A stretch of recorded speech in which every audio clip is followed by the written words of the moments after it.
Test, test. Test.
Hey, good evening, everyone. Thanks for joining us. I'm Angie Newsome with Carolina Public Press. If I haven't had a chance to say hello to you personally yet, or a member of our team haven't, we're really excited that you all are here. I love Pisgah and Nantahala. It's one of my favorite places in Western North Carolina, so I'm really excited to hear what our panelists have to say and what y'all have to say, and the questions and insight that you all bring. So I just wanted to take a moment to tell you a little bit about Carolina Public Press, what's going to happen tonight, and what's going to happen after tonight. So for those of you who don't know us already, we are a nonprofit news organization. We're independent, and we focus solely on in-depth and investigative reporting in the public interest. So stories have to do with the environment, government, housing, education, politics. That's what you'll find at Carolina Public Press, not the crash report, the weather report, or the movie listings. So we are really focused on those public interest issues that are really important to North Carolinians. We were founded here in Western North Carolina, and in 2018 we went statewide. So now we are holding events like this and doing coverage on important issues all across North Carolina. So we're really, again, very excited for you to be here. So obviously, our work at carolinapublicpress.org is available to you all for free. You can go on our website and read to your heart's content. There's no paywall there for you. However, donors and foundations who support journalism in North Carolina make this possible, and we do really want to thank those of you who financially support independent journalism, investigative and in-depth journalism in North Carolina, and make this work possible. If you've never given to Carolina Public Press, right now is a great time. Your donations can be doubled. If you've given to us before and want to increase your gift, those increases will be doubled thanks to the Z. Smith Reynolds Foundation. So if you want to make sure that journalism like this doesn't die in North Carolina but thrives, journalism that was founded in North Carolina and is headquartered in North Carolina and will stay in North Carolina, please consider supporting us. We really appreciate it. Let's see. And there's lots of people physically who make this possible too. Jack Eigelman, Frank Taylor, you met Lisa Lopez, Stephanie Carson out in the lobby, and volunteers. So if y'all would like to volunteer and help these type of events happen, just let us know. That we would love to have you. So tonight we're going to focus on the future of more than 1.1 million acres of national forest spanning 18 counties in Western North Carolina. That's an incredible task that's ahead for lots of people who've been working on this for a very long time, 8 years at least. And there's a lot of work ahead as well. We'll hear a lot about that tonight. So we'll spend about an hour with a moderated conversation with our panelists, and then we'll open it up to a Q&A. We want to hear from you, and we'll pass the mic around so you're able to be heard by everyone. This is also being live streamed, and if you are joining us online and want to let us know what your questions are, you can add those questions at carolinapublicpress.org at the end of the live stream, or you can tweet at us at cpublicpress. And we'll monitor those channels, make sure your question is answered if possible. So again, thank you all so much for being here, and I'm going to hand the mic off to Frank. Thank you so much, Angie, and thanks to everyone for being here. Thank you to the members of our panel. Just want to quickly go down the panel, let each member introduce themselves, and then we'll dive into the conversation. I'll begin here right next to me with Josh. Hello, everyone. I'm Josh Kelly. I am a biologist with Mountain True. We are an environmental organization in Asheville, and one of our programs is public lands and forests. And so that's my responsibility, is to safeguard public lands and public land management in the region. I'm also a UNCA grad, and it's really cool to be back on campus in my professional capacity. Hello, everybody. I'm Jonathan Horton. I'm a professor of biology here at UNC Asheville. I teach a lot of plant-based classes, so I'm teaching forest ecology right now, so this is particularly relevant. I like to recreate on the forest, and I do a lot of research on the forest, so it's really fun to be involved in this. Good evening, everyone. I'm Michelle Aldridge. I'm the planning team leader and the planning and NEPA staff officer for the National Forest in North Carolina. And I'm here today on behalf of a whole team of specialists from the Forest Service representing a lot of different forest resources that helped to develop this forest plan. I'm Andrea Leslie. I work with the North Carolina Wildlife Resources Commission as an aquatic biologist. And I also facilitate a working group of folks within the commission. It's an interdisciplinary working group of foresters and biologists to provide input to the Forest Service on this plan. Hey everybody, my name is Lang Hornthal, and I'm the Communications and Development Director for Eco Foresters. We're a nonprofit forest management group here in Asheville, and while most of our work is done with private landowners, helping them with their forest management and invasive species control, our mission is the restoration and conservation of Appalachian forests. Good evening, everybody. My name is Jack Eigelman, and I'm a reporter with Carolina Public Press, and building my career around reporting on the forest plan. So I hate to see it come to an end. I don't know what I'm going to do next. We've got time. Okay, thanks. And I do want to also, there are many faces out there that I recognize and people who have been involved with the plan, government, private people who advocate. So congratulations to y'all for the long haul and making it to this point. It is exciting to see the plan come out. So I'm going to start out with the first question, and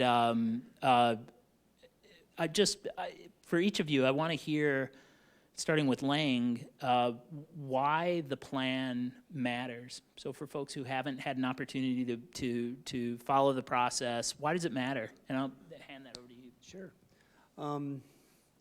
Who has kids here? I've got 4 boys, and if I don't get a plan, they run over me. So planning of any sort is important, because in the absence of planning, you end up reacting to problems. Your solutions are short-sighted, and perhaps worst of all, you're unable to gauge how you did and if your planning was correct. And we view forest management through that lens. As I mentioned, we work with a lot of private landowners. Private lands are over 60% of the forest you'll see in Western North Carolina. And I know we're here tonight talking about public lands, but that's important because it's what you see. And about less than a quarter of private landowners have management plans. And it's not mandated that they have to have a plan like it is for the national forests and for your state forests. And we see firsthand in the absence of planning what that does to a forest and how hard it is to tackle the many problems that our forests are facing. I also add that this plan is important because forestry is complicated. And I know that many of you here might be here for one reason or a couple reasons, but trying to make a forest healthier by keeping everybody's values at heart and particular areas managing for a certain way, it's tough, and you're not going to get it done or do it well without planning. Well, this is a plan that's going to set direction for 1.1 million acres across western North Carolina. And those acres, this forest, is really important to all of us, and it's part of who we are. So I think that that's really at the heart of why this is important. And this forest not only is a place we go to find solace, to bird, to hunt, to fish, to make our livelihood, it's also a place that's a home to a myriad of species of animals and plants, some of which are very rare and only occur on the forest. So it's a plan that's going to help us figure out how we connect with the land and also make sure that we conserve habitats for those species dependent on it. So the plan will serve as the strategic direction for the whole Nantahala and Pisgah National Forests, and as Andrea said, that's over a million acres. It is our long-term vision, and really this plan will last for this generation to set our strategic goals. When we talk about the plan for the National Forest, I think it's really important to say up front that the way people use and interact with the forest is at the heart of making sure that it stays healthy for the future. We're not talking about the forest being anything other than the forest, keeping forests as forests. We're not talking about strip malls coming in or development or things like that. What this plan does is it fine-tunes our approach for how we're going to sustain healthy ecosystems, how we're going to make sure that the water that comes from the forest continues to be abundant and healthy, and how we can keep people connected to the land, not just in this generation, but their kids and their kids' kids, and also the ways that the Forest Service wants to partner with others to achieve those goals. Well, I think it's already all been said, but I think that the National Forests are one of our greatest resources in this area, and they provide a lot of services for us. They provide for recreation, for people's livelihoods, and I think having a cogent plan to keep that resource healthy now and in the future is very important. Yeah, I agree with everything that's been said. You know, this is an incredibly important national forest. It's, you know, these are the highest mountains in the eastern United States that provide drinking water to millions. It's the second most visited national forest in the U.S., probably the most biodiverse national forest in the United States. We don't really know, but the southern Blue Ridge are incredibly diverse, and it's the largest unit of public conserved land in our region. And I think what folks should realize about the forest plan is that when the Forest Service goes about for the next 10 to 20 years managing the Forest Service employees are going to open up this plan. When they're new hires, people who first come to this forest, 10 to 20 years down the road are going to open this plan and read what they should be doing. And this plan will set the limits on what they can do. It'll set priorities for what they should be doing. And so it's not in the plan, they're probably not going to do it. And if it's in the plan, they probably are. So that's why this plan is important. It guides the management of this treasure that all Americans share in ownership. Well, that segues nicely to the next question that I had, which is, okay, so what is in the plan? Obviously, the plan is thick. For those of you who haven't seen it, what's the total page count? That's it there, yeah. It's not light reading. It's about 285 pages, which is a little shorter than the current plan. A good accomplishment. As an editor, I say, you know, I would, if I'd had the time, I would have written shorter. Used a smaller font. Well, there's that. But in any case, I'd like to hear from you guys, what does the public need to know that's in here, or not in here, that you think is worthy of attention? And feel free to jump in, whoever wants to approach this. I can start. I think that what's important about the plan really depends on who you are and what's important to you. And I think that there's a lot of different resources that can be found within. And I'll talk about that in a second. But what's important to me is the process that we use to put this plan together. So the collaborative nature, all of the voices that have been involved and have helped shape this process, it's unprecedented for the National Forest in North Carolina in terms of the public involvement that we've had, the way we've reached out to local governments, tribal governments, we've involved collaborative groups that have provided input, and the impact of that is shown through the actual direction that's in the plan, through the development of the alternatives and the effects analysis. It's all there. And so I think that just sets the stage. That's the way the plan was developed, but also that intent is that we will continue to work collaboratively to implement the plan. So that process and how it was put together is in and of itself a statement about the content of the plan and where we're headed. And then for people who are interested in a particular resource or another, we have a reader's guide that I recommend people start with. It's a short overview of a lot of the different facets because the plan covers everything from air to wildlife and all the letters in between. So if you go to this reader's guide and you're particularly interested in, say, recreation, for example, or timber or wilderness, you can look at a page and there's a little book icon at the bottom of the reader's guide that'll point you to other sections of the longer forest plan and environmental impact statement where readers might want to take a look, because there is a lot more there depending on your interest. Well, I'm relatively new to this. I wasn't involved in the planning process, and I just read the plan over the last few days. And what really jumped out to me was the 4 main foci of that. So it starts out, one of the main efforts of this plan is, or goals of this plan is to connect people to the forest. And then the second is maintaining healthy forests, which is really important. And then the third is to keep the waterways supplying water, because as Josh said, these mountains supply water to a lot of people.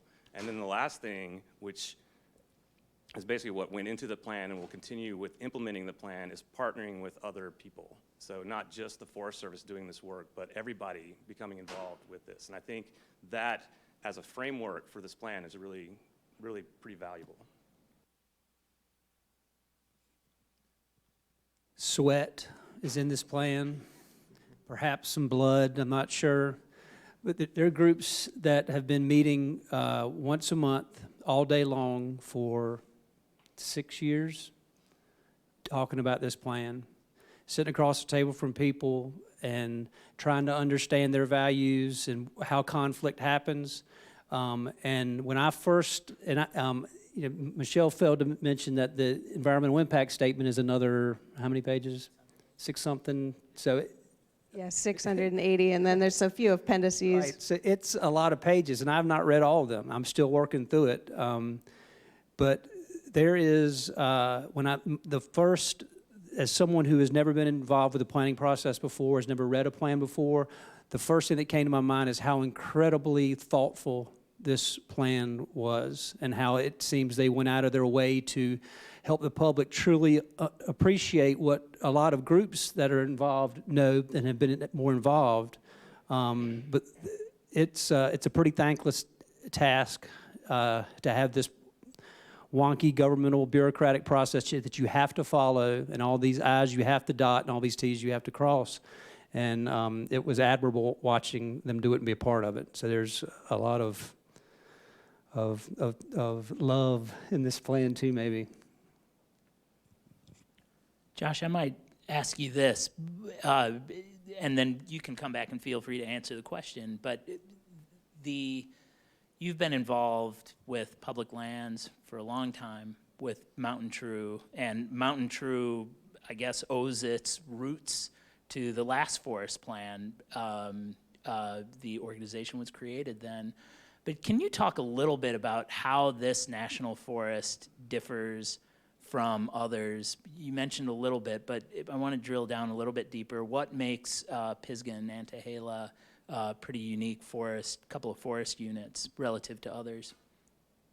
Yeah, so Mountain True, for those that don't know, was once called the Western North Carolina Alliance, and then merged with several other groups. The Western North Carolina Alliance was founded in 1982 by a woman named Esther Cunningham, who was upset because 900,000 acres of the Nantahala Pisgah were leased for exploratory oil and gas drilling.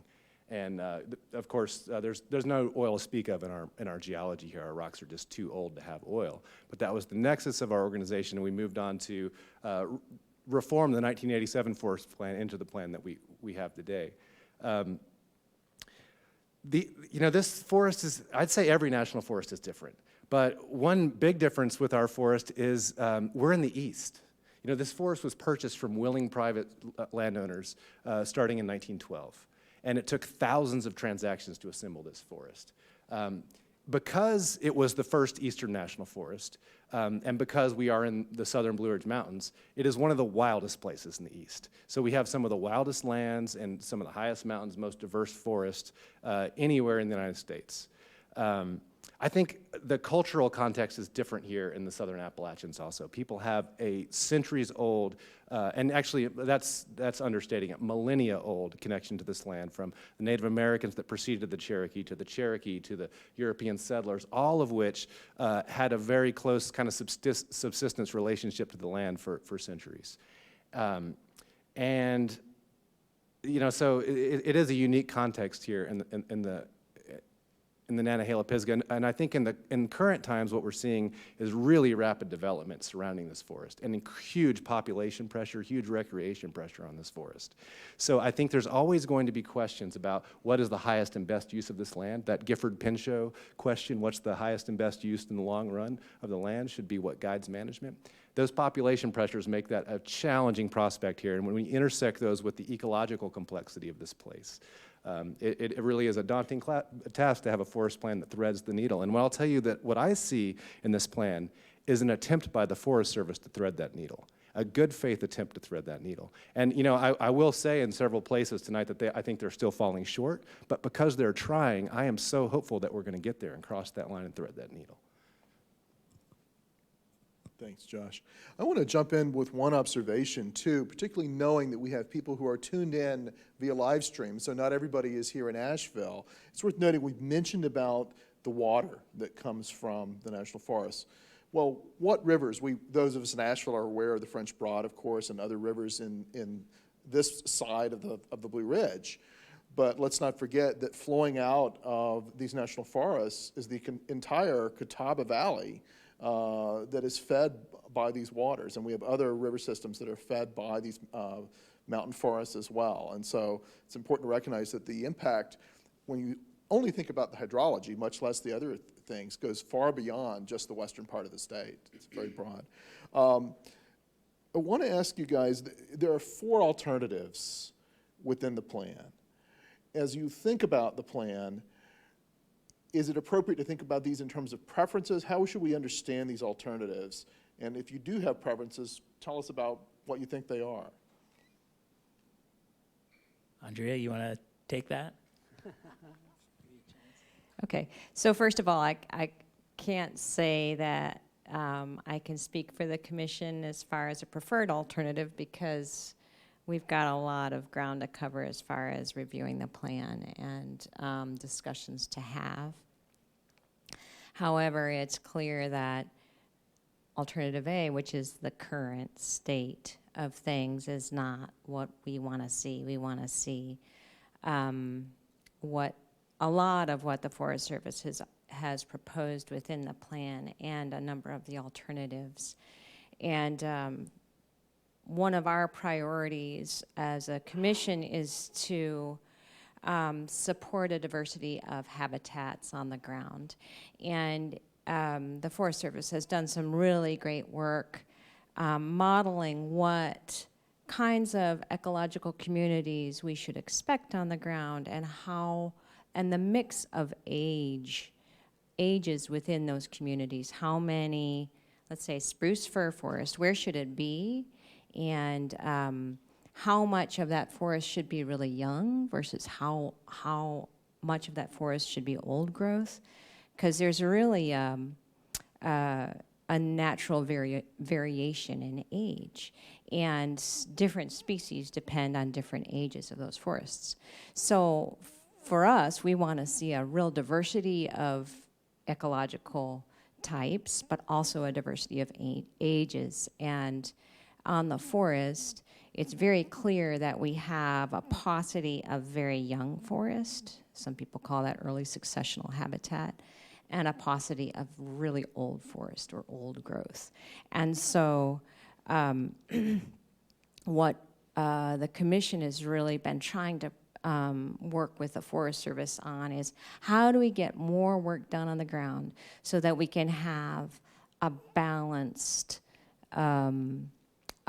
set of ecological zones with a balanced set of ages, so that we can benefit a maximum number of species within that: rare species, common species, game species. And so for us, we're going to be analyzing that when it comes to the alternatives. That's one of our key objectives, is to try to get more fire on the ground, more manipulation, so we can get to more of a balance on the landscape for a diversity of species. I think it's important for folks to understand as context. So the four alternatives, the first is the current plan, and then there's 3 action alternatives. And the Forest Service has not identified a preferred alternative, and that's really because we're looking for input from the public about which might be a good way to move forward. So these alternatives were developed in a non-traditional approach, in that the alternatives, the action alternatives B, C, and D, each one of them moves multiple interests forward at the same time. So the intent behind any one of them is that they all move toward where we want to go. And that's really, collaborators asked us to design alternatives in a way that meet multiple interests, rather than, say, having a wildlife alternative or a wilderness alternative or a recreation alternative. Each alternative does better for wildlife, better for recreation, and focuses on places that are important. Each one of the alternatives does that. So the other thing that's unique about the alternatives is that they each propose the same amount of activity. And what really varies between alternatives is where that activity will occur. So, you know, we're very early in the 90-day comment period. I think what I'm hearing from folks is it might be hard to express a preference for one over the other, but I think some of that is because all of the alternatives attempt to move things forward on multiple fronts. And I think that's a really innovative thing that the Nantahala Pisgah have done on this plan, is to have to attempt to have alternatives that aren't polarizing, that don't drive interest groups apart. So they deserve some congratulations for that. I will say, from Mountain True's perspective, I don't know if we like any of the alternatives, honestly. And part of that is because of what's in this document and what's not in the document. It's not just the maps and the way the management areas are written. It's things like, you know, compared to the current forest plan, the buffer on intermittent streams is going from 50 feet to 15 feet. And, you know, there are some sideboards on that, but when you look at how those sideboards are defined, it could be for numerous reasons, some of which are not very tightly controlled. And so we're concerned about, you know, water quality in places. Another good example of that would be in the current forest plan on steep slopes, on slopes over 40%, which, if you study landslide science, 40% is the break at which landslides become more common.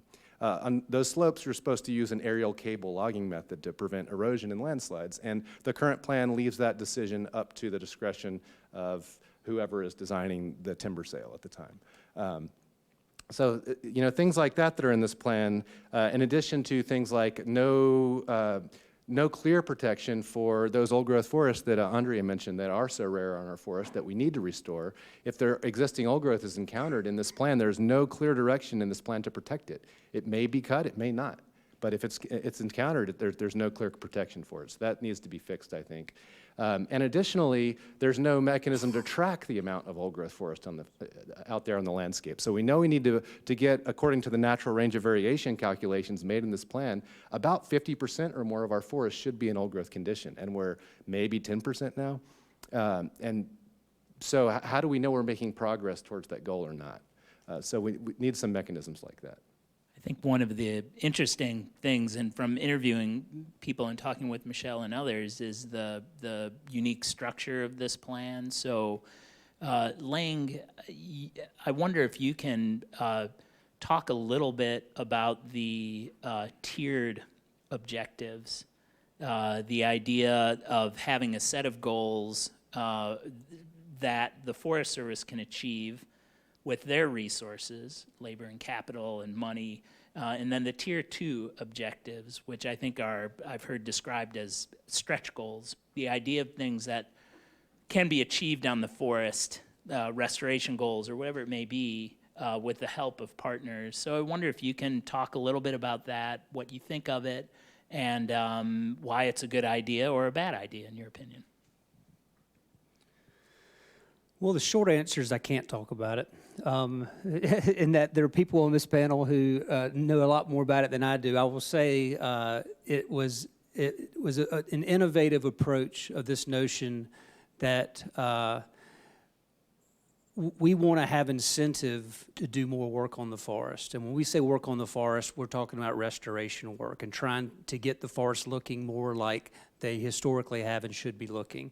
And so how do you provide incentives for moving restoration and other priorities forward, so you're moving forward with all user groups moving forward together, and it's not just one group getting everything that they need and other groups not. And so as I understand it, the idea of the stretch goal in moving from tier 1 to tier 2 is that we're all going to move to the next tier together, and one group is not going to start moving forward and getting more than other groups have. So it incentivizes collaboration. But I'd love to have either Michelle or really anybody other than me explain that a little better. So when we rolled out, so objectives are the part of the plan where we identify what actions is the forest going to take over the next 10 to 15 years.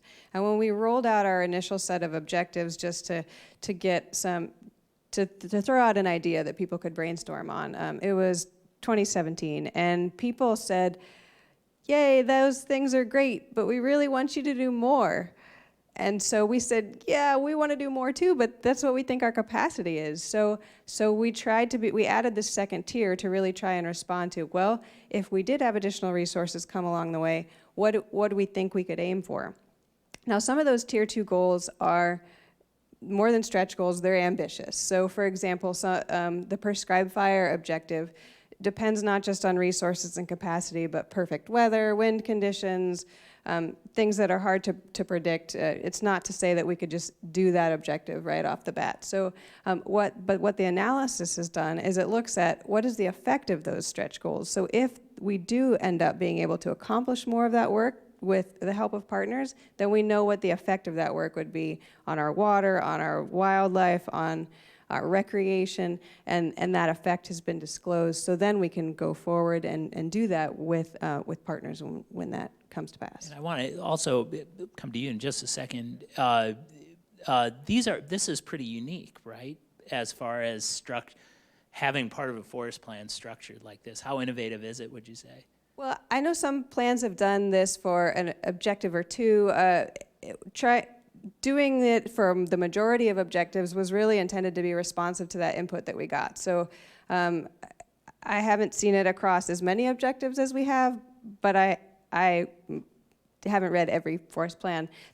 We're also trying to do the same thing with our monitoring program, to have 2 tiers for our monitoring program. So monitoring is where we look and we say, are we actually meeting our goals? Are we actually accomplishing the things we intended, and is the forest better for it? And we'd like to do that in 2 tiers. Tier 1, what we can do alone. Tier 2, what we could do with the help of partners. And we're really looking for input on that.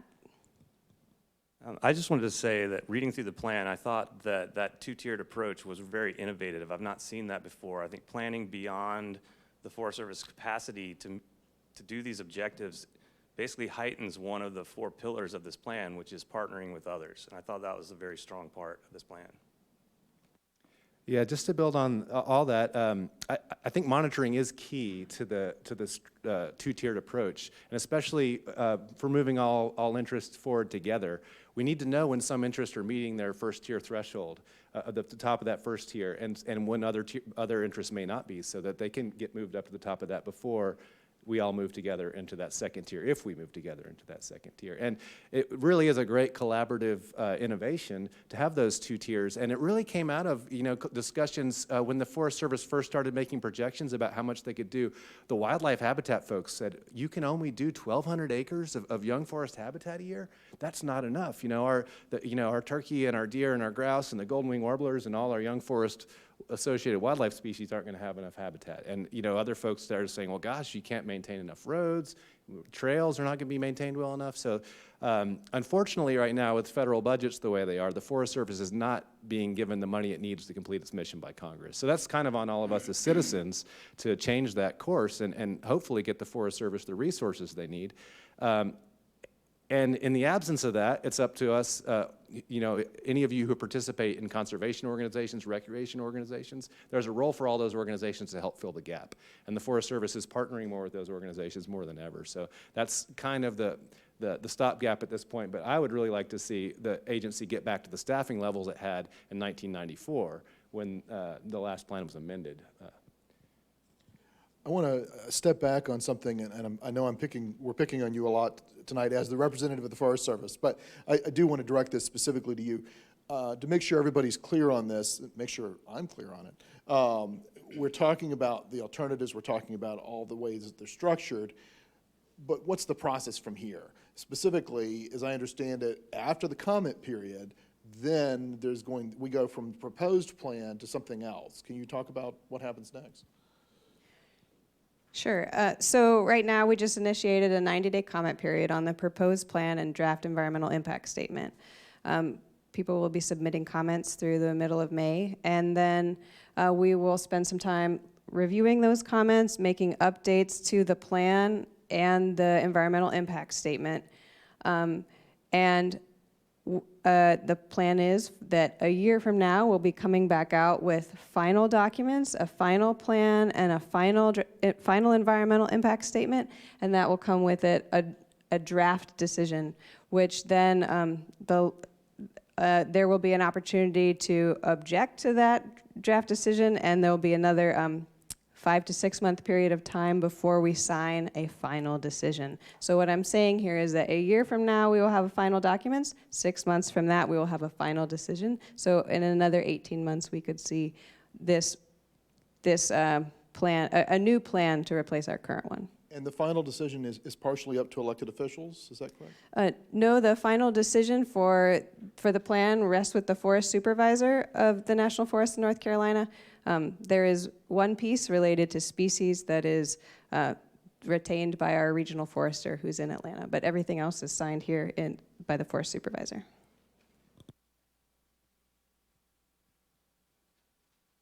Andrea,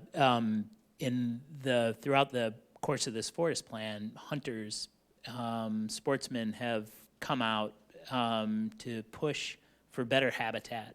They're seeing declining number of game species or species they'd like to see in more abundance.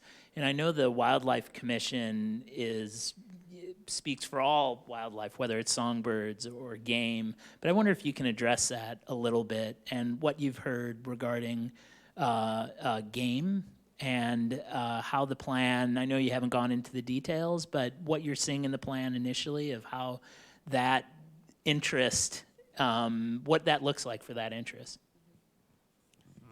Okay. So I am not a hunter. I'll just say that up front. But the lens that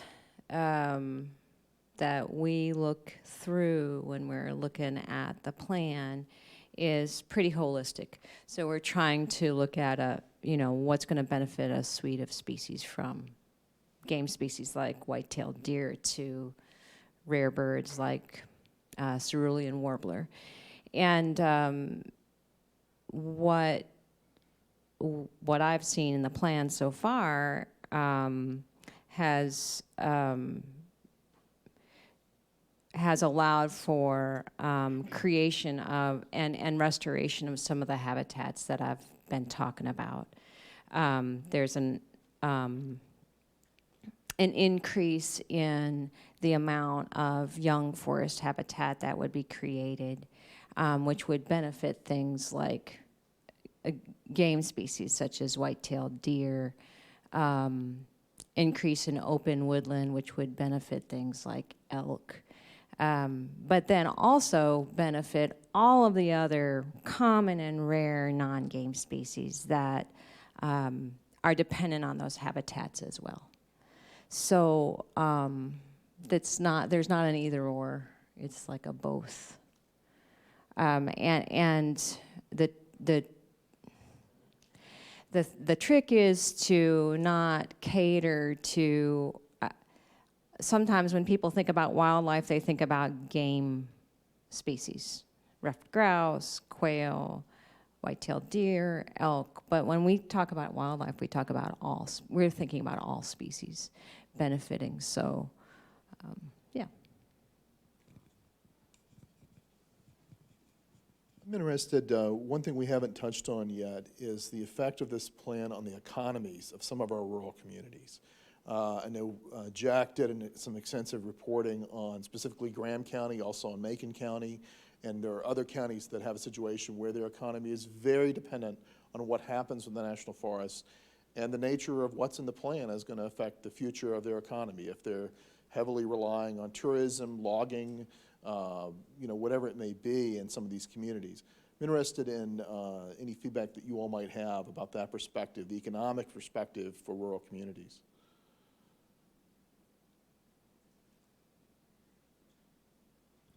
It's something that we definitely thought about a lot. One of the unique aspects of this plan is that we have a chapter that we call geographic areas, and it looks at the forest and it divides the 1 million acres into 12 different geographies that really have a unique character and feel and a unique way that people interact with the land in that portion of the forest. And by speaking to how people use the land and how people depend on it for their livelihoods in different parts of the forest, we really tried to bring attention to the way that people use and depend on the national forest. We've worked with local governments a lot throughout the development of the plan, and we have a goal. It's actually an objective that says that we will work with local governments and economic development offices and invite them annually to a meeting at the Forest Supervisor's Office to talk about issues so that we can work on job creation and so that we can also work on public health and safety and other things to help with economic development. Because we know that people depend on the forest for, we've got a lot of recreation jobs that can be linked back to the national forest, timber. A lot of people collect plants and medicinals or forest products that are part of their business and industry. So all of that is reflected in the plan. Lang, what have you heard as part of the collaborative process? I know there are people at the table that represent counties and their economies. What have you heard, or what's come out of that collaborative process that's been useful? Well, I've learned a lot, and I can't speak to the percentages of, say, like a Graham County, of what percentage of their land base is national forest, but it's high. 57%. So as you can imagine, if you're a planner in one of those counties trying to figure out where your revenue is going to come from and how you are going to support your county in the absence of an adequate tax base. So it's allowed me to better appreciate all the different factors that go into decisions around forest planning. And a lot of these rural counties also are where a lot of our forest product industry is where it's located, and it's where these folks have relied on healthy forests in order to make their living and provide all the products that we love and use. And I think everyone would agree that wood is the best game in town. It's not plastic, that's oil-based. It's not mining intensive of what you might have in steel or concrete, or have the embedded energy that you have in those products. And that's not to say that it's renewable, but it needs to be managed sustainably. And I think those counties would tell you that it's important that it's managed sustainably because they want this multi-generational industry to survive. But what I've also learned is that they also are open to new industries and new ideas, and they acknowledge the important role that recreation and tourism is playing in their counties. And it's like, I think a lot of the change that we all have to go through as our earth is changing is it's hard to let go of the things that we've always done, and it can be scary to try new ideas. But I feel like being a part of this collaborative, folks are more open to trying things that are different and understanding how to get innovative or creative in finding some solutions.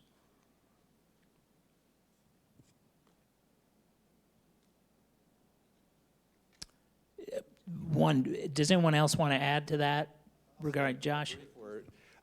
Just a brief word. I do think that outdoor recreation is probably the $500 pound gorilla in the room for economic development. When we have a $3 billion a year tourist economy in Western North Carolina, and a lot of that is around outdoor recreation tourism. I think that's just going to continue to increase. And I think, also you look at the secondary impacts of that, people wanting to live here, businesses wanting to locate here because of those amenities that we have.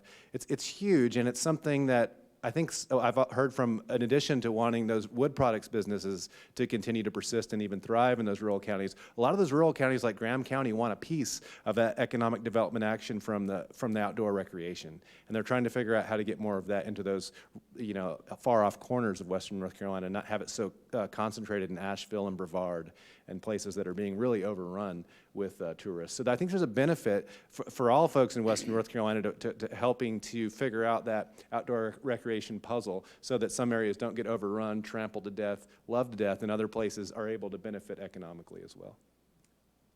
Speaking of being overrun, when if you haven't participated in the forest plan or may not understand the ecological dimensions of the forest, it on some levels look healthy. There's lots of green trees. One of my favorite quotes from this reporting on this was that wherever you are in North Carolina, you can see the national forest. And I think to some degree that's maybe not 100% true, but we live in it. It's everywhere. But we are overrun by, invasives is a major problem. So I wonder if you guys could address the intensity of invasive species and maybe how the plan, we've already talked about how the plan addresses that, but what's the scope of the problem? Well, we're kind of inundated with invasive plants here. I think because of the plant diversity that Josh talked about, that also makes us pretty susceptible to invasion, plus the increased recreational use helps spread them. I thought the plan did a pretty good job of trying to address that because you could basically spend all of your resources trying to manage non-native invasive plants, and that's just not feasible. And I think in this plan they target areas where there's rare habitat that should be preserved or rare species or new occurrences. And I thought that was a pretty good approach in the plan to trying to deal with this monumental issue. Lang, what do you think about that? Are you excited about all the invasives? Invasive species control is a big part of what Ecoforesters does, and we have come to terms with the notion that they will never be eradicated, and they are here, but they can be controlled, and it is going to take persistence and innovation, because you're absolutely right, Jonathan, there is not enough money out there to even make a dent. But it gets back to planning and intentionality in everything that we do. Invasives like it here just for the same reasons we all love it here, and it's this very rich, natural place, and they're very good at outcompeting everything that they're up against. So we love the idea that invasives are seen as a priority. If daylight hits the forest floor, then that is probably going to make invasives worse. And there are lots of activities that can bring more daylight onto a forest. But the awareness shown in the plan and the innovation I've seen around the collaborative table gives me hope, for sure. Yeah, so a lot of the invasive plant species we have get around very well, either on the wind or by birds or vehicles. And so they have no problem traveling around the forest. And one of the big emphases of this forest plan is to increase the amount of young forest habitat, mostly through timber harvest. So that's going to be a disturbance that we're intentionally doing on the forest. And the maximum amount of that is around, somewhere in the neighborhood of 30,000 to 38,000 acres per decade. Would be the maximum amount allowed in the forest plan. And when you look at the goals for invasive species control, it's only 3,000 acres. So we're talking about maybe 1/10 of the amount of disturbance that's being created, being treated for invasive species. I think we really need to set some better goals than that and make sure that some of the revenue that's coming off of timber harvest goes back in. And it may be already planned this way. I apologize if I'm speaking out of turn here, but we need to have those invasive species goals commensurate with the disturbance goals to make sure we don't make the problem worse. Michelle, you want to address that as well? Well, we do have Tier 1 and Tier 2 goals for managing non-native invasives, but I think, that Josh's comment right now is an example of a great kind of comment we'd love to see during the 90-day comment period, that he sees an incongruency. That's the kind of feedback that we're looking for at this point. When we talk about invasives, and I have to say I'm a longtime North Carolina resident, but a Florida native, and so Floridians are having a problem with other types of invasives these days, and it makes me think about animal species. And when I think about animal species, I also think that there is a type of invasive, I guess it depends on your perspective, but we can all be invasive in the forest at times. And it goes to the question of protection for wilderness and access to some areas of the forest. I know that's been an area of some controversy in the collaborative process. Who are we going to allow into which parts of forest doing what, with what type of vehicle that may cause what kind of damage, certainly there's been interest groups that want to have certain types of access, and other groups are saying, no, we can't have them there. Just wondering about comment people would have about where the forest plan came down on balance on these issues. It hasn't come down anywhere yet, is what I would say. There's a range of alternatives, and one of the alternatives, Alternative C, only has like 11,000 acres of proposed wilderness designation, whereas Alternative B has 120,000 acres. So there's a huge range, and I think on any of these things the forest plan could come down on, what you want to look at in the plan is the possible range. The material that's in the plan now could be recombined in any sort of way. But you're not going to see a greater amount than 124,000 acres maximum in those exact areas that have been proposed. And I doubt we'll see that much recommended for wilderness. And it's like that for any of the other things as well. Like, so if a place is never proposed for a certain management area right now, it's not likely to go into a different management area than it's already been proposed for. That's my understanding of how it's going to work. I wanted to speak to some great things that I see in the plan as far as minimizing some of the human destruction of key habitats, and that is putting into print, closing off certain areas where there are nesting peregrine falcons to climbers and people just goofing around on near those nesting sites, because peregrines are incredibly sensitive to noise and people and disturbance around their nests, and that they'll just go off a nest if they get bothered too much. And the other thing that I wanted to call out was that the Forest Service has doubled the number of special interest areas. No, not special interest areas. I'm mixing up terms in my mind, but I got the right one. For unique and very important ecological communities that would be managed for the rare and unique communities and species within them. And I think that that's a really important thing that's been done in this plan. Anyone want to add to that? Michelle, I wanted to ask you, my understanding is that 10 or 11 tribes have been involved with the creation of the plan. Most people are familiar with the Eastern Band of the Cherokee Indians. Can you talk a little bit about what their input level has been, and also, I guess, maybe starting with what the significance is of Native Americans within Nantahala and Pisgah National Forest? Sure, and Josh alluded to this earlier, that these lands have a rich cultural history that predates European influence. So the way we've worked with tribes, we have 12 federally recognized tribes that have an interest in the Nantahala, in the lands that we now call the Nantahala and Pisgah National Forests. And we have reached out to them on multiple occasions and we've really tried to incorporate the traditional ecological knowledge that the tribes bring. So one way that you see this in the forest plan is, I spoke earlier about those geographical mini chapters that talk about the unique opportunities in each part of the forest. Well, each of those has some historical information about the way that the land was, the way that people used to interact to the land, on the land prior to it becoming a national forest. And that was really heavily influenced by tribes and tribal input. And also the way we manage the National Historic Trail of Tears. We've had a lot of input from tribes on how should we, the Forest Service, as stewards of that important place, what are the goals that tribal members have for that land?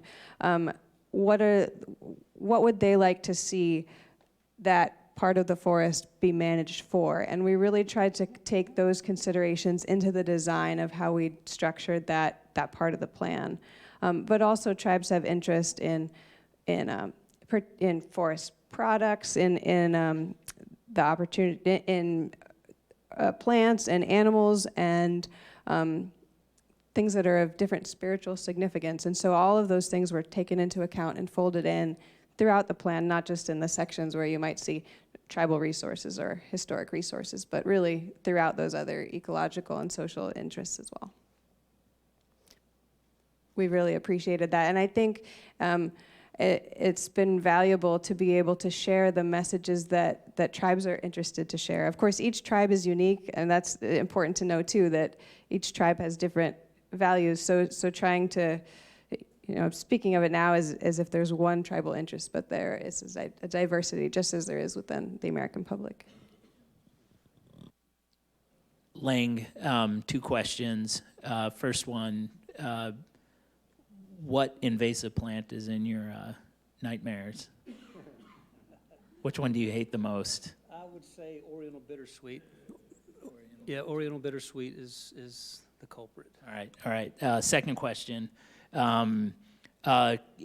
You're heavily involved with the collaborative process. Can you just give us some, I know that meetings are beginning and getting rolling and looking at the plans, but can you give us some insight as to what will happen in the next 90 days and beyond regarding the collaboratives? How will they look at things? How will things be approached? I don't know if you want to speak on behalf of the partnership or just in general of the collaborative groups. I'm actually a part of 2 collaborative groups, and only one of them has met so far, the Nantahala Pisgah Forest Partnership. And we had our first meeting since the release last Thursday, and it was pretty awesome experience to have folks who have been waiting for this draft to come out, and then to have them share their anxiety, their relief, their fear, their everything.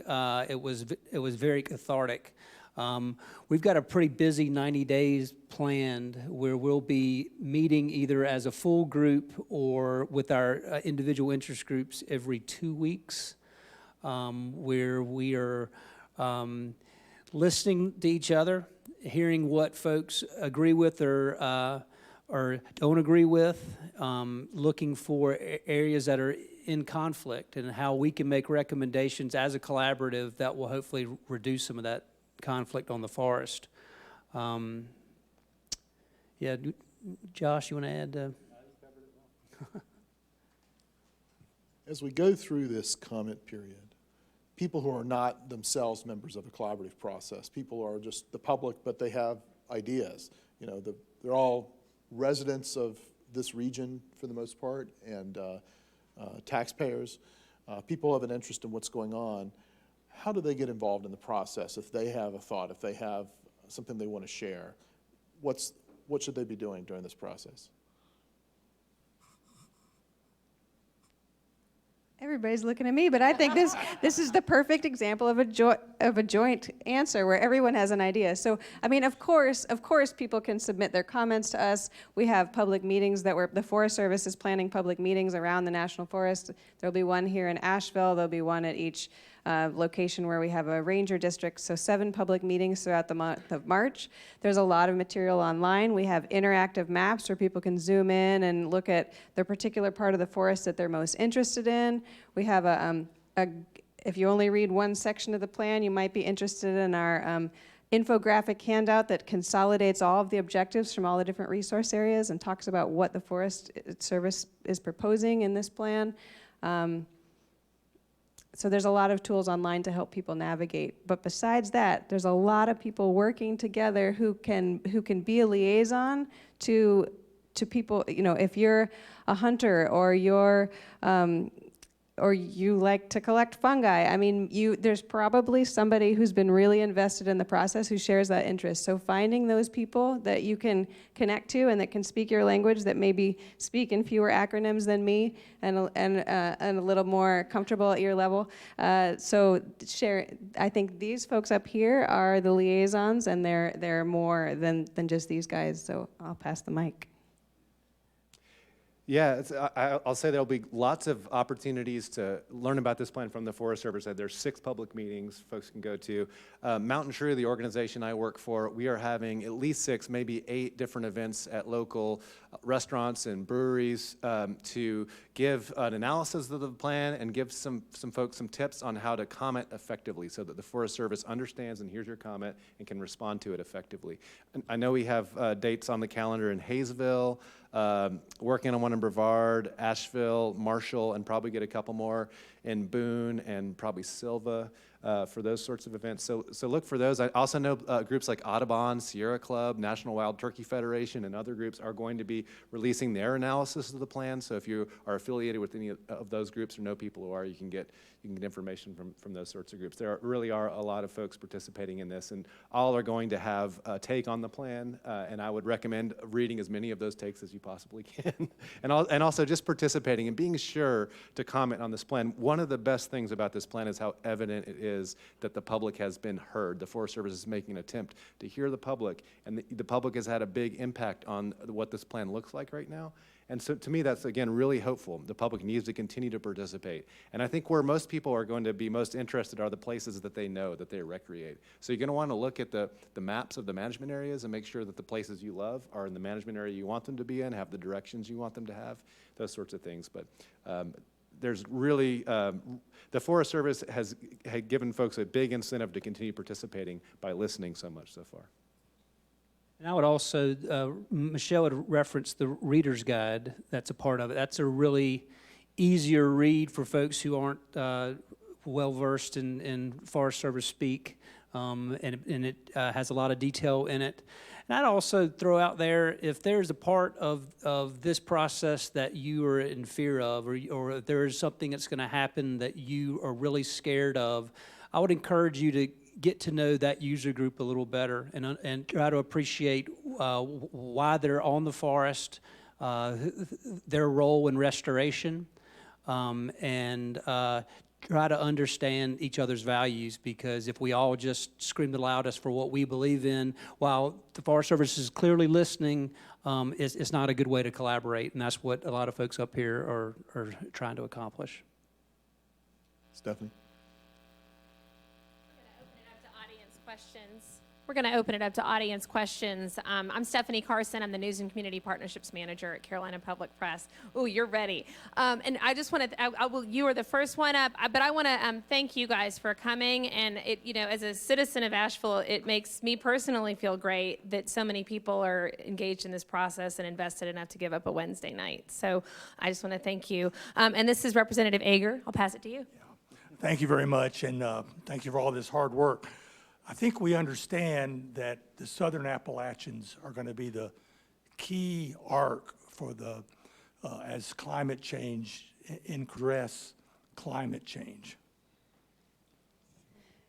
Yes, we have a chapter in the plan about climate change. We also have an analysis of the potential effects of climate change and the resiliency in the face of changing conditions in the environmental impact statement.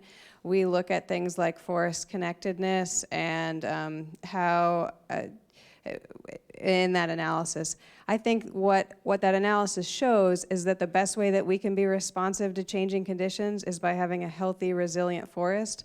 And we know that we need to make our forests stronger.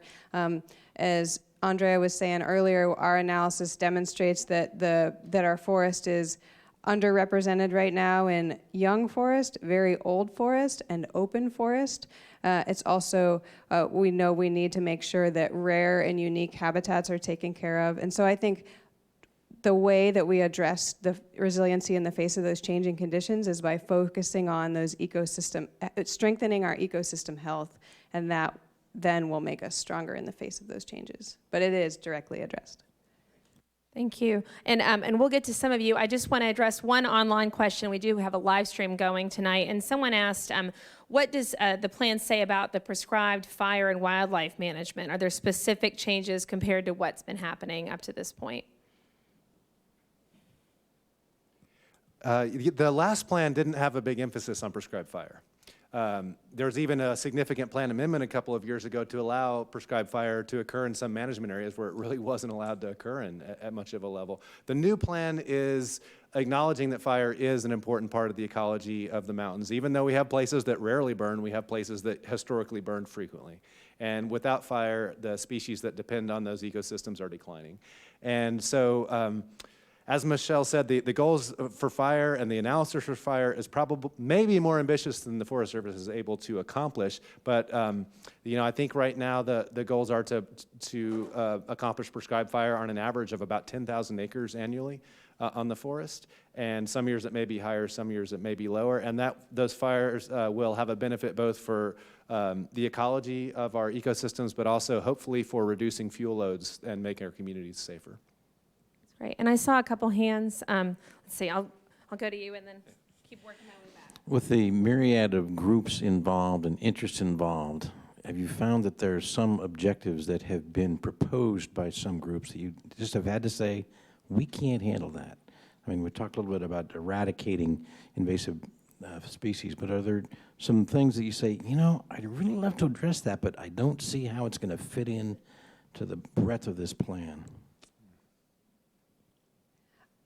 I would say this plan is strategic in nature, so it does not provide the answer or fate about a particular trail or campground or even how a precise project will work itself out. And so sometimes people come with an idea about a very specific geography, and those are things that we don't decide in the plan. So the plan just is really more that strategic direction, and then additional projects that will happen in the future will decide the fate of those things.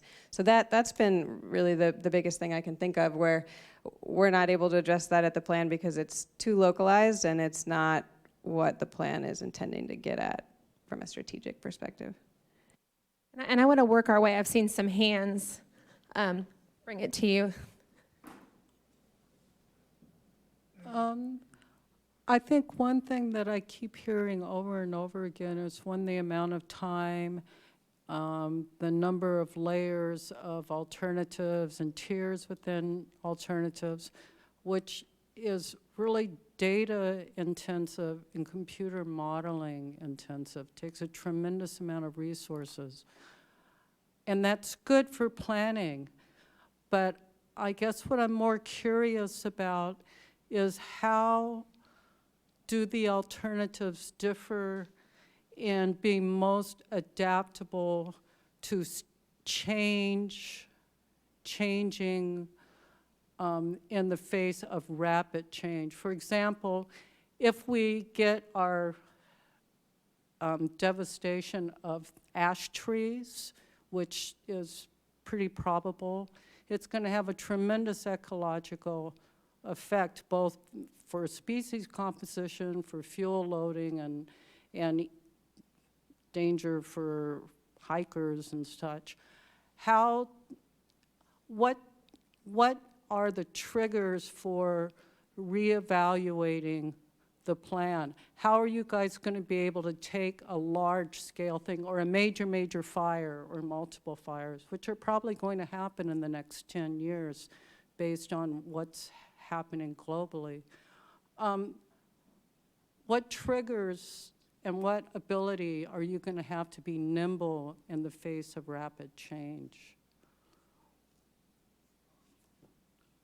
Well, I think from my perspective, that really needs, those triggers need to be in the monitoring plan for the forest, which is still under development, and we haven't seen that yet. And that monitoring plan is going to be key for all sorts of reasons, from collaboration to adaptive management.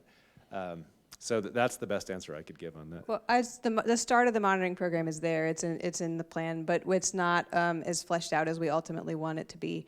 You asked a question early on too about how the alternatives respond to being adaptive to changing conditions. So really that is one of the ways that the alternatives differ, in that the amount of flexibility versus prescriptiveness that each alternative provides. Our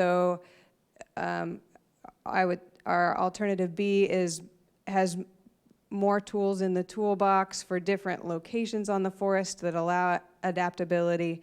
Alternative C has management areas like zoning that is a little bit more prescriptive, and alternative D is somewhere in the middle of those. So I think, you know, that is in the alternative mix. It's something that we're looking for feedback on what is the right approach as we move forward.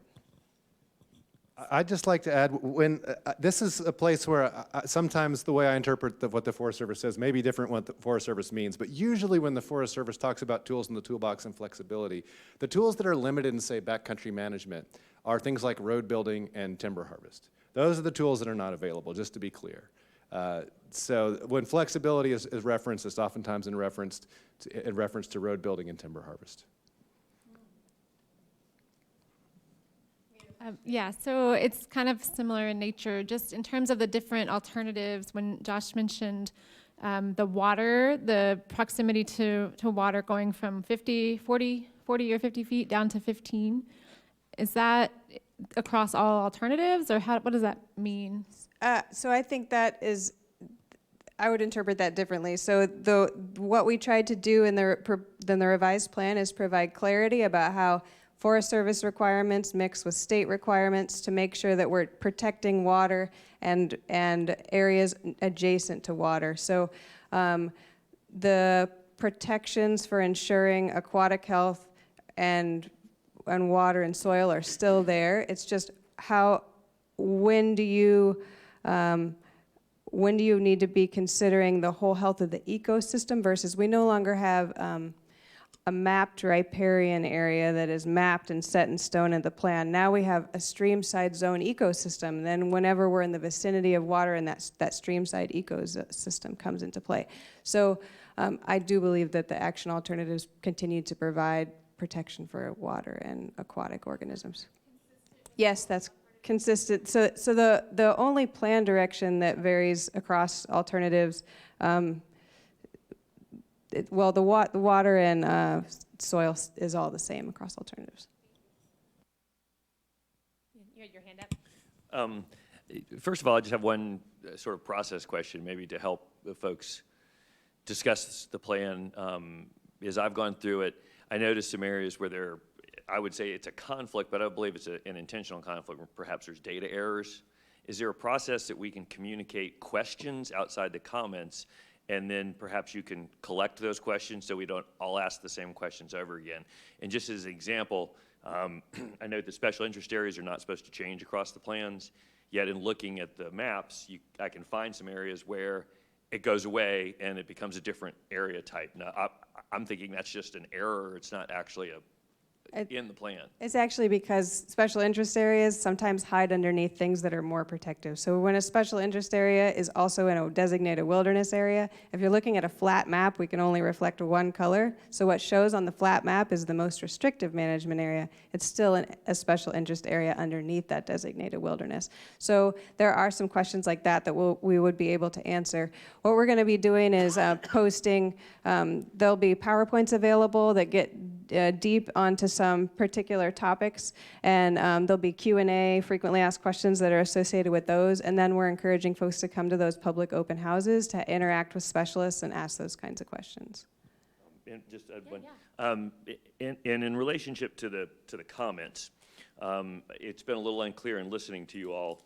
At a detailed level, if the public see a specific area that's classified a certain way, whether matrix or backcountry or interface. Are you entertaining, concerns, arguments, proposals to say no, that that's not appropriate? I mean, at what level? That's a very granular level, and I'm not talking about an alternative anymore.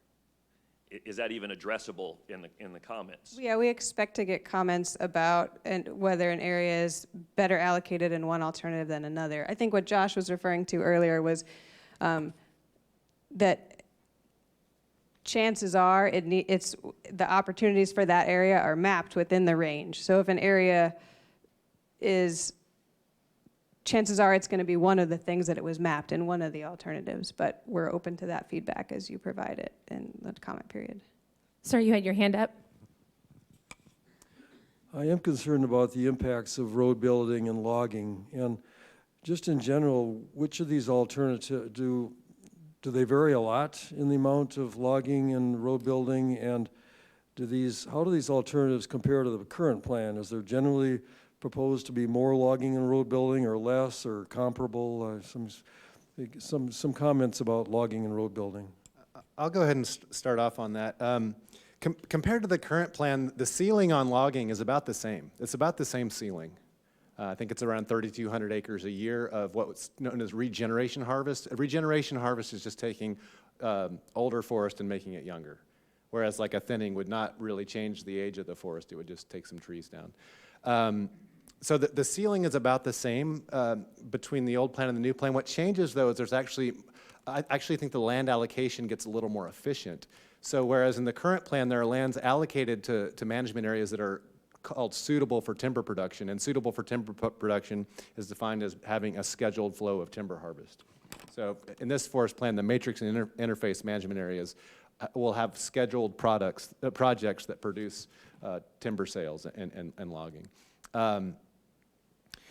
So when you look at that, all of the three action alternatives have more land available that is likely to be commercially valuable for timber harvest.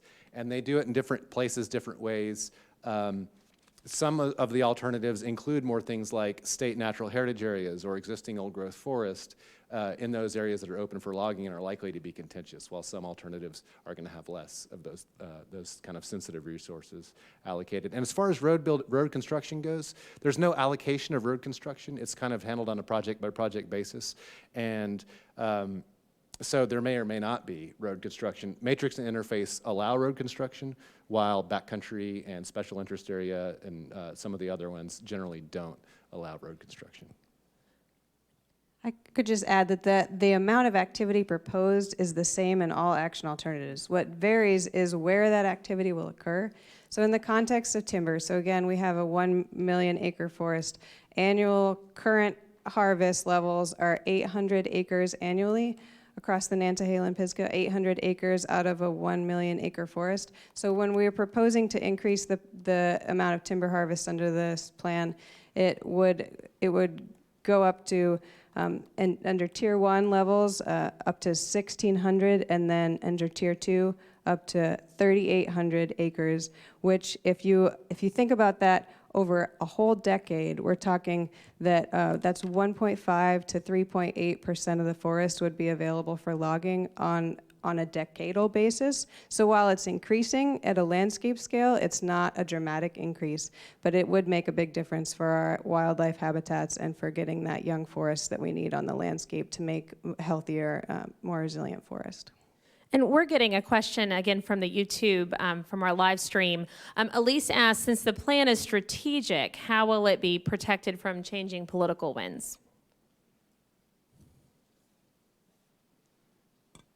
So this forest plan is signed by our forest supervisor, and it is going to be in place for 10 to 15 years. So it's not. It is part of a.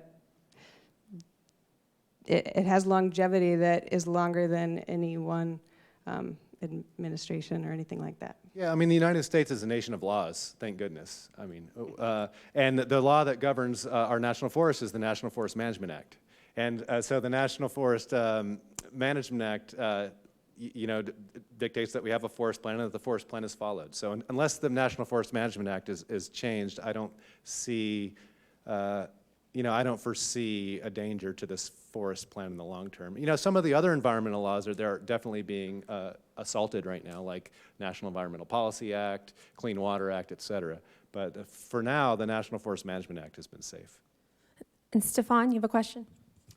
Yeah, I'm just curious what makes for a good public comment. You could get probably gazillions of comments all around, but what would make a public comment that would be one that you would entertain, enjoy, or you would go, oh yeah, that's what I'm looking for? That's a great question.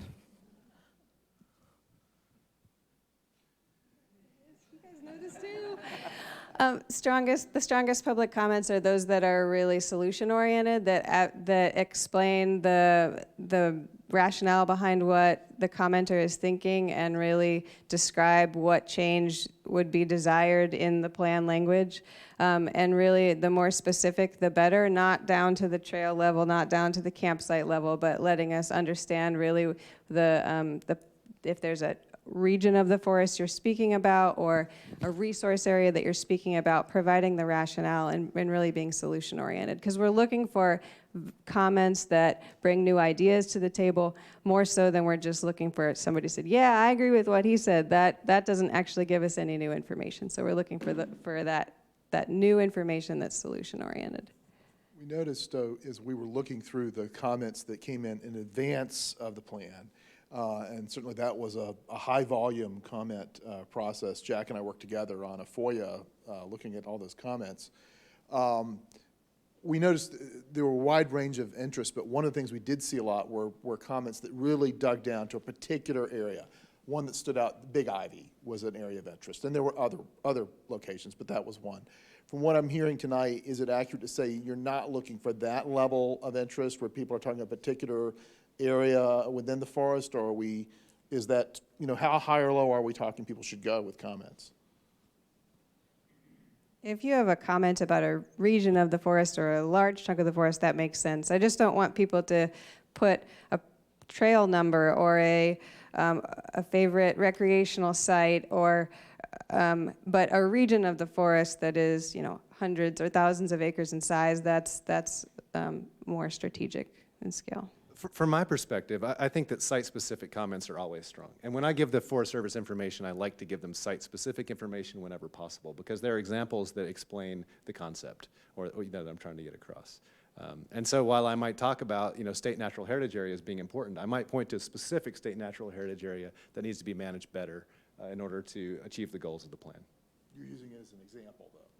Well, in a particular example that needs to be addressed, absolutely. Yeah, so I don't think I think there's value in those site-specific comments. Michelle, it will increase her workload, unfortunately, and she has way too much to do already, but I think those site-specific comments are necessary and strong.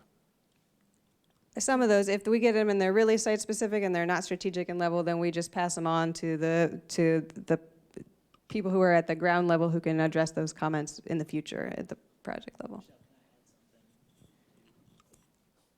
I just wanted to say from the last reporting to address your question is, I think it appears to me that one of the values of the collaborative groups is by not just bringing more depth to comments, but also, figuring out not just what people want, but also what people can live with.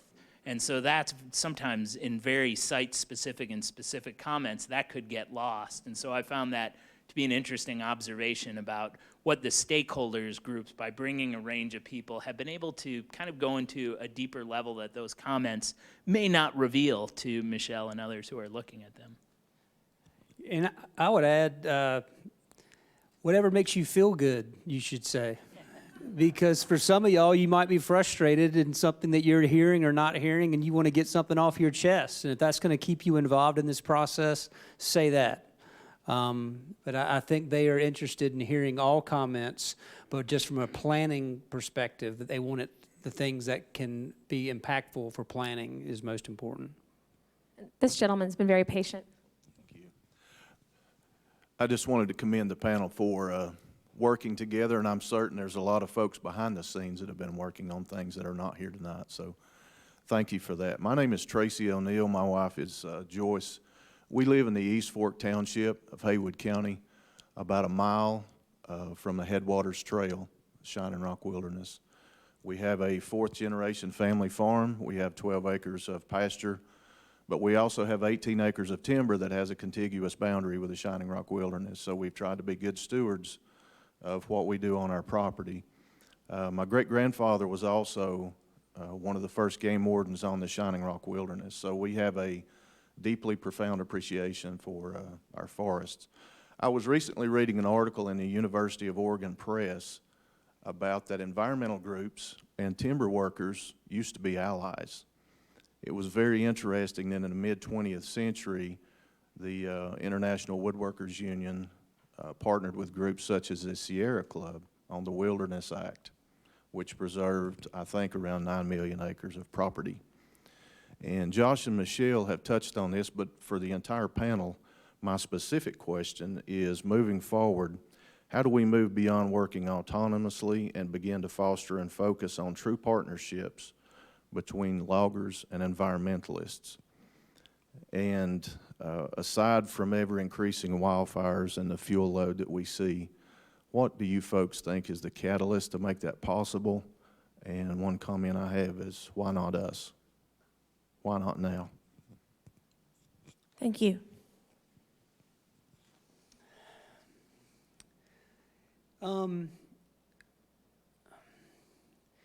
I think there is a natural version that everyone probably in this room has when you either hear a chainsaw or see a tree come down. There's a part of you that has some sadness that has happened. And it's inexplainable. There was a great op-ed in the Citizen Times back in the fall that touched on this. But we don't have that aversion when we see a beautiful wood floor, or we have a house that we walk into that has wood studs in it. And we also fail to appreciate how forestry unfolds over decades. And it's easy to get upset about an event that happens right now, that happens right in front of you, but hard to have an appreciation for the impact of that over a generation or many decades. Forestry is complicated in that there is not one size fits all. This sit in plantation pine country, and there's not a one size fits all answer to anything.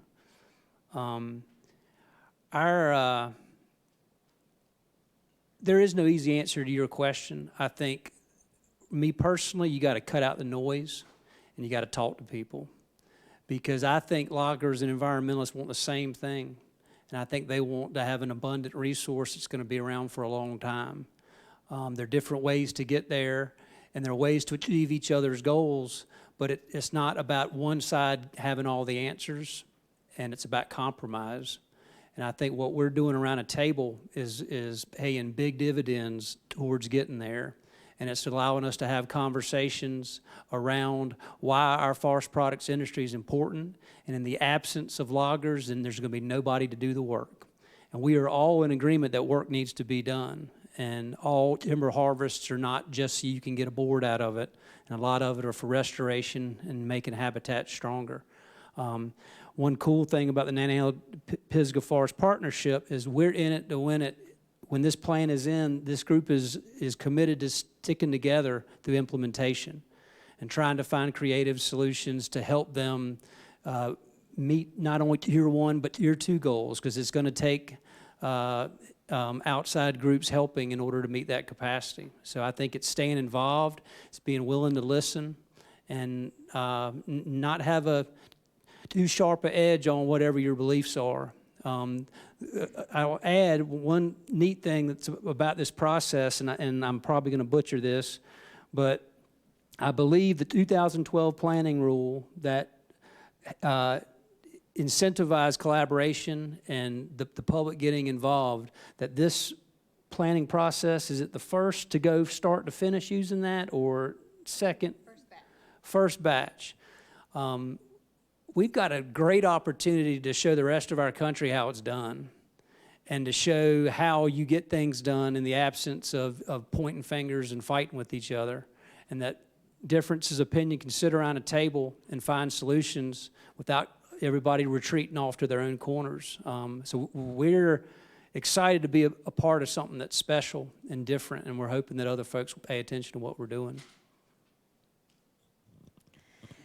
That was beautifully said.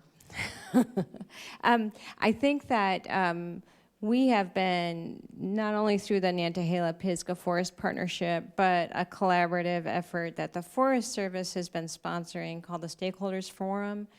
Both of those two collaborative efforts have allowed people with different interests to sit down around the table and really start to hear each other out, so that we can build some understanding and more respect for each other.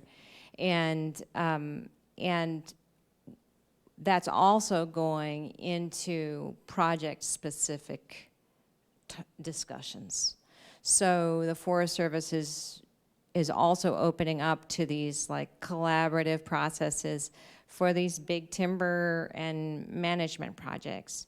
And so those same relationships that are being built through these larger collaborative processes are carrying through in those two. So I think, yeah, being open and knowing you don't have all the answers and that everybody's interests are worth hearing and considering is really important. Thank you. Are there more questions? Yes.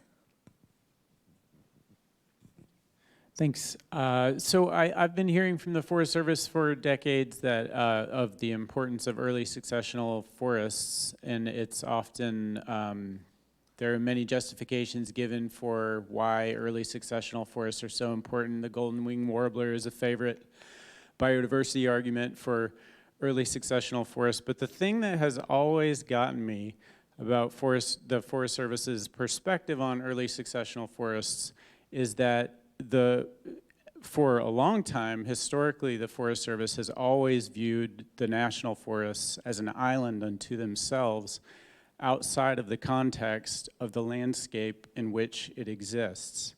In other words, when that comes to early successional forests, the percentage of early successional forest and the need for early successional forest across, quote unquote, the landscape is really defined by the borders of the national forest itself and not by the landscape in which the national forest exists. In other words, the analysis is weighted towards more early successional habitat being, quote unquote, required, and it's not being viewed in the context of the real world in which the national forest exists. And so my question is whether or not the Forest Service has taken the analysis of the need, I would put in quotes, for early successional forest across the national forest itself, if the Forest Service has put that within the context of the overall landscape in the real world, or if those percentages are only being counted within the four corners of the borders of the national forest itself. Like I said, I'm kind of new to this whole planning process, but I have spent a lot of time in the last week with this plan. And the idea is not just having early successional forest a certain amount within the national forest, but there's 11 different ecozones that range in environmental characteristics and elevation. And I think it's trying to get that diversity of forest types across that. And a lot of the highest peaks are in the national forest. So counting early successional species outside, or early successional forests outside the boundaries of the forest might not actually get those characteristics within that ecozone that are necessary for species upon which it relies. You want? I'll just, one thing about this forest plan is that it is being promulgated under the 2012 planning rules, one of the first under that rule. The 2012 planning rule does require an all lands approach, requires looking at the landscape context. Given that, as Lang said, 69% of the forest in Western North Carolina is privately owned, it would make sense to me that there would be a look at how much of the different habitat types, different structural classes are being accounted for on private land. That being said, I do think that there is a rationale for the Forest Service as public land, providing as a public benefit all of those classes of structure and age as well. But I think it's a good point. I think that we should be looking at our landscape as a whole and not based on political boundaries that are fairly arbitrary in the course of natural history. And I think there's some language in this plan about that. It talks about the amount of land area in a specific ecozone that's within the national forest boundary, and also the other land area that's in those ecozones that's not part of the national forest. We've got one question from online that came in. Sharon says, in reviewing comments from previous comment periods where there are different perspectives and ideas from people outside of Western North Carolina, do you expect to see these again?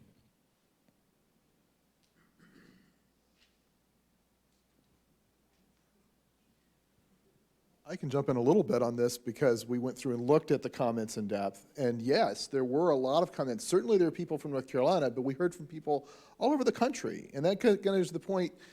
Yes, we have a core group of stakeholders that have been involved in the collaborative process, but in fact, we have more than 300 million stakeholders on the national forest because it belongs to all of us. We saw particularly academics from across the country that really had an interest and an expertise and provided a lot of comments, but there were average people who did.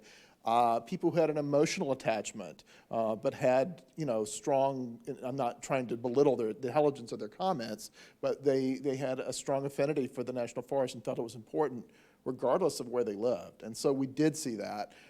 Certainly people who live right here on the forest, people like the gentleman who spoke a minute ago, whose family has farmed in the area for generations and have that connection. Certainly there were those comments. It was just a wide range of people. What was the total volume? I'm trying to remember. It was massive. We don't count on that. Yeah, but it was thousands and thousands of comments, yeah. Thank you. I think I saw hands over here, and then I'll get to you guys next.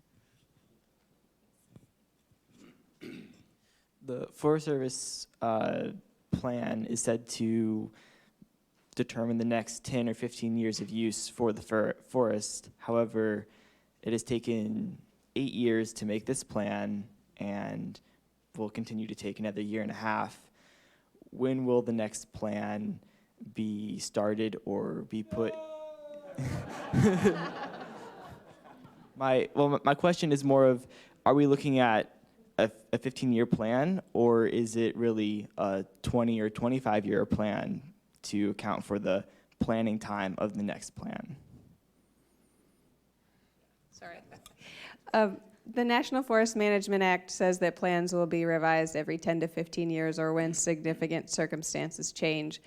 But national forests, as a country, there's a national decision about which forests will revise next based on the age of their current plan, the need, how strongly does the plan direction need to be updated, and then also the capacity of the agency to take on planning. Because as you can see, it's a significant investment of time and resources. So while this plan is written and the objectives are framed in the context of 10-year objectives, the likelihood that this plan will be in place for 20 years is reasonable and to be expected when you look at some of the other plans across the country. So we don't anticipate starting another revision as soon as this one is signed, rest assured. Some more questions. I'm trying to keep my eyes wide open here. Oh, that's right. I promised to come back to you. I'm sorry. You can go first. Yeah. You can arm wrestle. All right. I kind of want to go back to what the gentleman from Shining Rock said earlier. My question, and I kind of want to probe a little bit deeper around what does this plan specifically do for multi-generational families and people who have been living in this area, whether they be descendants of European settlers or indigenous peoples? I'm specifically curious around the contention that I've been seeing with wilderness as well, wilderness designation. I'm curious what indigenous stakeholders have said about wilderness designations, because I think that I've seen what a lot of local communities and counties have said about it, but I'm curious about that. And yeah, just what does the forest do for the people who are here and who have been here? So this is, as you were talking about, needles that we thread. So while the forest is responsive to all Americans, we do recognize that this forest is part of the livelihood and culture of Western North Carolina, and the people who live here have a really deep appreciation and connection to the land. So the way we tried to reflect those values and those uses is through looking at those geographic areas and seeing how people connect with the land, and making sure that we're considering traditional uses. You know, one thing we heard about was subsistence hunting. So just for an example, we got statistics from an individual talking about how many meals were provided through hunting on the forest, and how that was part of their traditional livelihood going back generations, or people who rely on the forest for particular plants. So we tried to bring those values forward and recognize that people use the forest in those traditional ways, and that is a really local connection. And another thing that we heard a lot about is access. People have special places in the forest where they brought their grandchildren, their grandparents brought them, and they want to be able to continue to have access to these lands into the future. And so one thing that we struggle with is, how do we provide sustainable recreation opportunities that enable continued access to the land while still accommodating the fact that we've got increased pressure and increased visitation. That's one of the things we're looking for feedback on, actually, is the way we've tried to address sustainable recreation, to make sure that we are able to address recreation opportunities in a way that doesn't harm natural resources, and is still fiscally and socially sustainable for the future. So it's not a perfect solution. It's in a little bit of a lot of places, but we strained to try and carry those people's values forward. Oh, no problem.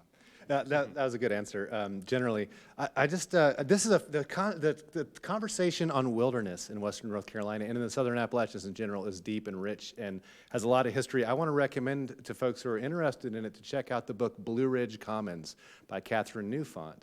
And a big focus of that book was trying to piece together why so many natives of Southern Appalachians could be so opposed to wilderness, but yet so pro-conservation. Very into protecting nature, very into, to basically protecting their access to the land in a lot of ways. It's a great book, and some of the stars of the book are actually in the room, like Mary and Rob Kelly and Elmer Hall. No relation to any of those folks, but they are mentioned in that book.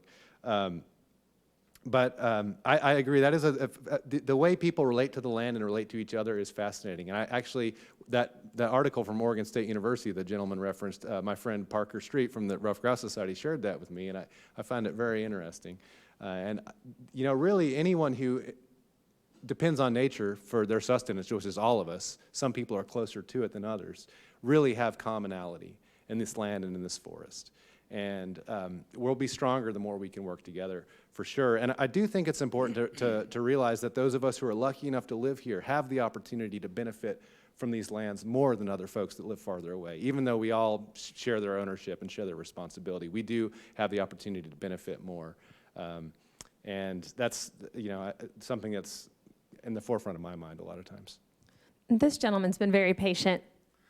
Thank you. So my question, as population pressure increases, as use pressure increases, one of you earlier alluded to resources that the Forest Service has, or the lack thereof.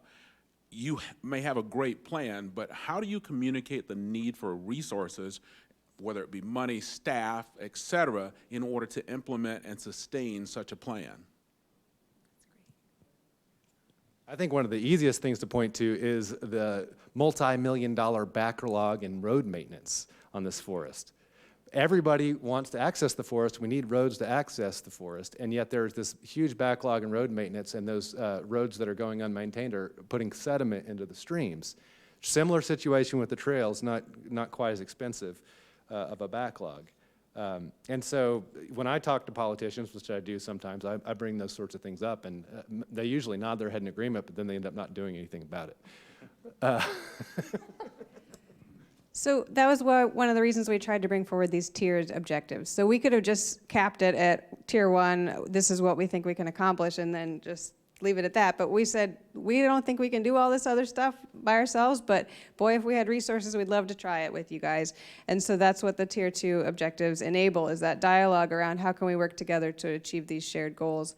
And the other thing we did is we added a theme, which is present throughout the plan now, on partnering with others. And that is a new theme that we added since we last shared this document with the public, and it really, it bubbled up because people recognize just what you're saying, that there's a lot of opportunity here, but we have to work together to get it done. And so you find that partnering with others manifests in goals for each of those 12 geographic areas. There are specific objectives. We moved the public involvement and community connection section to the very front of the forest plan, because making sure that we stay relevant to the communities in Western North Carolina and making sure that we continue to involve the public and work together, if we don't have that, we don't have anything. So we moved it to the very front before you even get to air. So hopefully those things help communicate what we can do together. More questions? Oh, here we go. At what point in the plan do the four options get agreed upon? We're choosing one or the other. At what point does that happen? And to the extent that some of those options are dependent on partnership with others, at what point do those other partners get identified and commit to partnering? Thank you. Good question, multiple questions. So the first, when do we move from multiple alternatives to having a single one? So when we release a final plan and a final environmental impact statement, that will come with it a draft decision that will identify where the forest supervisor is, what he's selecting as the alternative. So at that time, so about a year from now. And we won't identify particular partners with the exception of some government agencies that we work with really closely, like the North Carolina Wildlife Resources Commission or North Carolina Natural Heritage Program. We don't identify particular organizations. What we do, though, is just cast the net to talk about these opportunities that can be provided. And all of that works itself out as we begin to then turn the page from collaborating on the development of the plan and we start to implement the plan together. We figure all of those things out through the subsequent activities we plan together. I would add to that it's ongoing right now, and there's a group called the Collaborative Forest Landscape Restoration Group that has been involved for 10 years, 5 years, 10 years, and they are groups already working together to increase the capacity of work getting done on the forest. There's also an all lands group that is meeting, that is with different partners that are interested in saying how can we achieve that landscape level approach to forestry and find projects that are not only creating good opportunities for restoration or improving water quality on the national forest, but also adjacent lands that might be on with conservation groups or private landowners. So that work and those partners are working now, even before this plan is even out. Thanks. And we want to make sure we're going to be wrapping it up. And obviously, there's so much to discuss on this topic. We want to make sure everyone leaves here knowing how can they access the plan, how can they weigh in. We've kind of touched on it, but you guys are all invested, and I want to make sure you leave with that information. So as we mentioned before, we've got a pretty thorough website where you can dig into these documents yourself. We have upcoming public meetings where people can engage with not just me, but the specialists that helped bring this plan together, and some of our collaborators will be at those meetings too. So I can make sure that information gets shared with Carolina Public Press and that those links to those documents are available for folks. We also have hard copies of documents available at your local ranger district or Forest Service office. And most of the recent articles, the last couple on the forest plan, have direct links to the plan website, so you can check those out. The website, just to reiterate. It's a nice lengthy URL. So If you go to Carolina Public Press, you look at our forest stories, they link to it. If you do an internet search for Nantahala Pisgah Forest Plan, you will find it. So internet search for Nantahala Pisgah Forest Plan, or we would actually like you to go to Carolina Public Press's website. Shameless plug, but we have all the information there. And we'll be keeping up to date with you guys, Michelle, on when these meetings are and to keep you guys informed. And without further ado, I'm going to turn it over to our fearless leader, Angie Newsome. I want to thank you all again for making time to be here tonight. Thank you to all of our panelists and all of you who ask great questions now and in the future. Please reach out to us at carolinapublicpress.org. Come get our emails if you have questions and you think there's further reporting to be done. We've written over 50 stories, held multiple public conversations ourselves. So we're going to do more. There's lots more to do. So thank you all again for joining our nonprofit newsroom and our team to put this together and attend. And yeah, we'll see you at our next event, hopefully. Thank you.